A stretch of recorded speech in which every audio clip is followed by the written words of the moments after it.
اهلا بيكم متابعينا. احنا بتوع الملخصات. ملخص النهارده هيخليك تشك في صوابعك ومش هتبقى عارف مين الشرير ومين الطيب، والنهايه هتصدمك وتشغل تفكيرك حتى بعد ما الملخص يخلص. بس قبل ما نبدا نورونا وانضموا لعيلتنا واشتركوا في القناه وفعلوا الجرس ويلا بينا نبدا.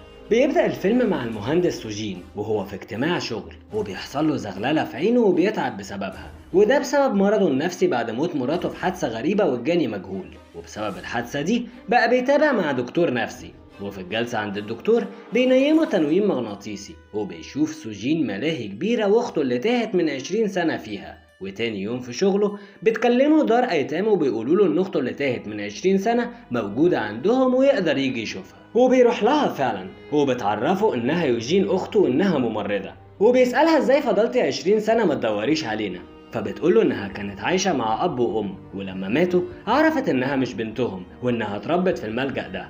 فبيقول لها بصي احنا وقعنا في حوارات نصب كتير زي دي، وخصوصا انها معهاش صور ليها وهي صغيرة.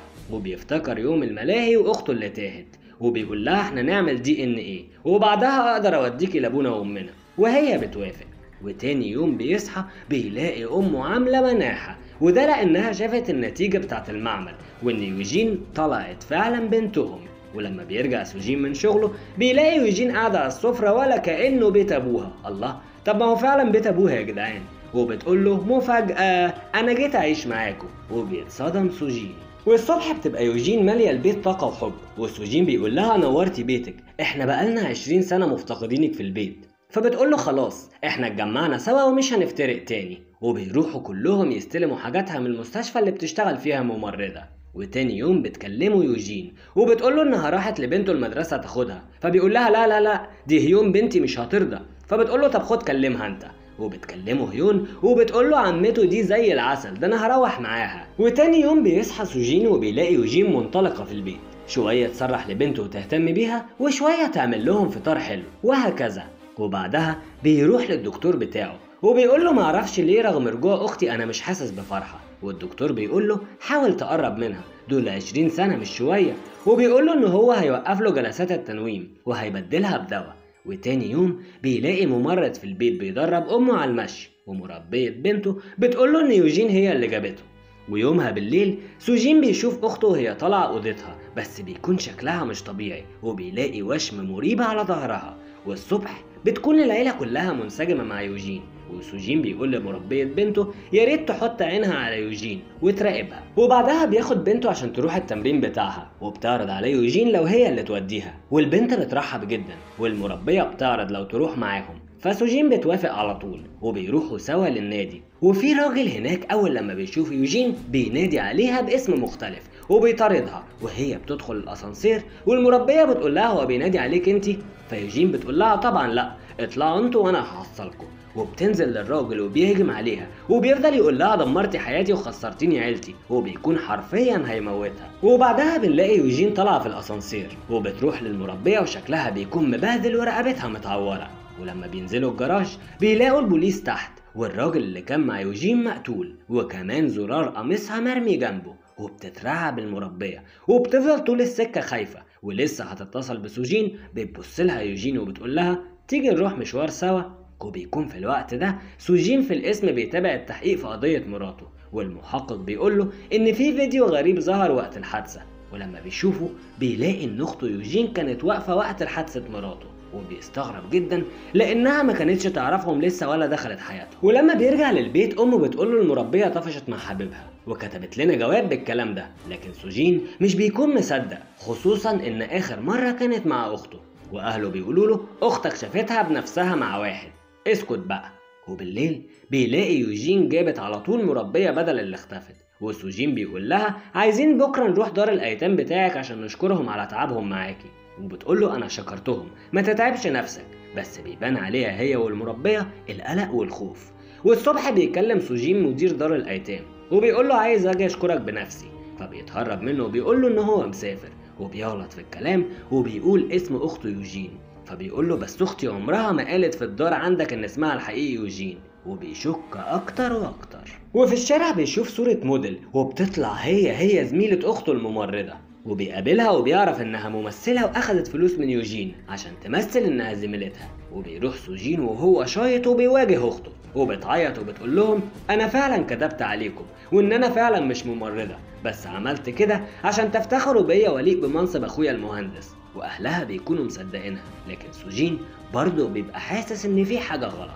وبتتعب امه وقتها وبيروحوا بيها المستشفى، وبيعتذر يوجين عن شكه فيها وبياخد شعرة من شعرها من غير ما تحس. وبعدها بتكلم يوجين حد في التليفون وبتقوله نفذ، وبتصحى امها وبتقول لها بتكلمي مين؟ فبتقرب منها يوجين وبتفضل تهمس في ودنها بكلام وكأنها بتسحر لها، والست بتروح في عالم تاني. وبيروح سوجين مدرسة هيون بنته وبيسأل المديرة عن زميلة بنته اللي اسمها جانج وانها على طول بتتكلم عنها، لكن المديرة بتقوله مفيش حد مع بنتك في الفصل اسمه جانج. وبيروح سوجين للمحقق بعد ما طلب يشوفه وبيقوله ان النادي بتاع بنته حصل فيه حاجة لواحد يوم لما كانت بنته هناك، وبيقوله المحقق لازم نستجوب اختك. ولما بيروح لها يوجين بتقوله ان سوجين مريض نفسي وانها بتاخد بالها منه عشان كده مش بتركز في اي احداث تانية. وبتقوله حتى المربية اللي كانت معانا طفشت مع حبيبها. وبعدها بتقعد يوجين مع ابوها وامها وبتقول لهم ان سوجين اتجنن ولازم يأمنوا مستقبل هيون بنته، وبتأمرهم يكتبوا كل ما يملكوا لهيون بنت سوجين. وبعدها بيوصل سوجين وبيلاقي ابوه وامه كأنهم متجمدين في مكانهم، وبيروح لبنته وبتبقى شكلها مش طبيعي وبتقوله ليه كنت بتضحك عليا وتقولي ماما سافرت وهي ماتت، وبتزعقله وبتقوله انا ما بحبكش وبحب عمتي بس. وبينزل وهو شايط وبيرزع اخته قلم، وبتيجي امه وبتقوله انت اتجننت بتضرب اختك؟ فبيقول لها دي نصابه. فبتقول له عايز تطلعها نصابه عشان تاخد الورث لوحدك؟ طب ايه رايك اني هكتب كل حاجه لهيون ولوجين؟ وبيقول لهيون بنته يلا نمشي من هنا، لكن بتزقه وبتقع على الارض وبتروح ليوجين وبتتحمى فيها. وبعدها بتروح يوجين لسوجين وبتقول له انت خايف عشان امك وابوك وبنتك بيحبوني اكتر منك؟ فبيمسكها وبيخنقها وبيقول لها بنتي مش هتحب حد قدي، انت فاهمه؟ وبالليل بيكلموا الحارس وبيقول له هي شقتك اتباعت؟ فبيقول له لا ليه؟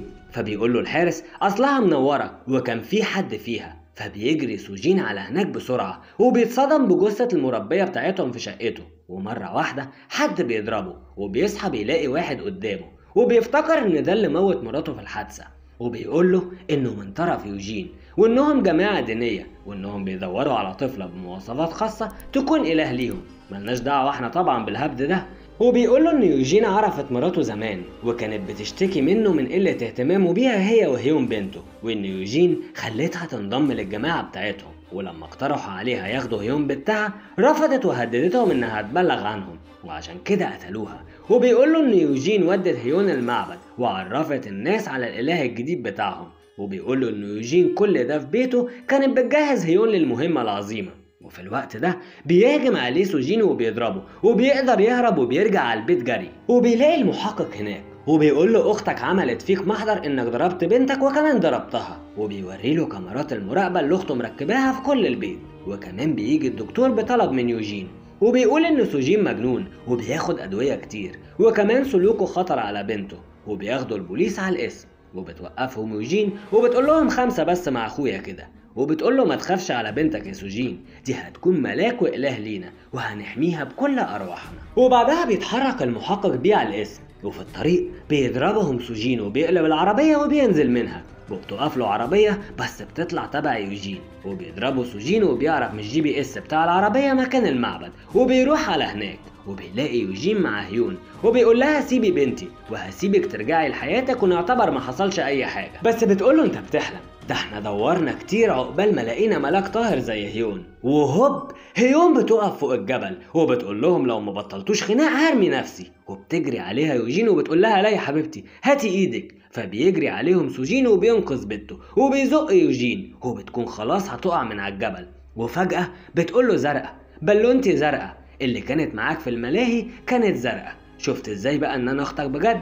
ولما بيعصر سوجين مخه بيفتكر وبيقول لها لو انت الصادقه دي كانت صفرة، وبيسيب ايديها وبتقع يوجين وبنخلص منها اخيرا. وبيبلغ سوجين عن الجماعه دي وبيتقبض عليهم وبيعيش سعيد مع اسرته وبيهتم بيهم وبيديهم كتير من وقته. ولما بتطلع نتيجه الDNA اللي عمله بيحط الورقه في مفرمه الورق، وده لان يوجين سواء اخته او لا فكانت غلط وشر خلص منه. وملخصنا كمان بكده يكون خلص، لو عجبكم ما تنسوش اللايك الجميل والكومنت اللذيذ، وانضموا لعيلتنا واشتركوا في القناة وفعلوا الجرس. اشوفكم في فيديو جديد. سلام.